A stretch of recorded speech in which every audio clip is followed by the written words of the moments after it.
Eğer adam büröge kapı olup kalıp 3 gün saqtap jüre berse, rak oorusuna alıp kelет eкен da. Rak menen ooruganda dizildep kösө köpçülük bürödөргө kapı болгон кишилер экен. Adam kapı olup geçirбей жüre берсең, анда көп ооруга жолугат экенсиң да. Ошого 3 күндөн ашык капа кылып жүргөн болбойт. Бүт ошол оорugandарды караса, ошол бüröge тарынган, geçirбей жүргөн, kapı olup жүргөндөрдөн пайда болот экен да. Изилдеп чыгып турушун, илим изилдөө бар экен. Ошо сүннөт бекерден сүннөт эмес да.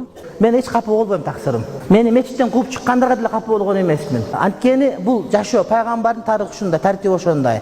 Ыйман жол тартиби ошондой. Баарына жакпайсың.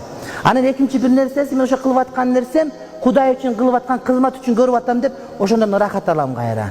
Эгерде мага көп андай сөздөр башка болот, кеде ушундай түрткөндөр бар, андан рахат алам. Анткени мен пайгамбардын жолунда экем деп ошону мен түшүнөм, урматтуу бир тууганым. Экинчиден, биз билгенди, сиз билгенди тиги адам биз алдагандай кылбайт эле.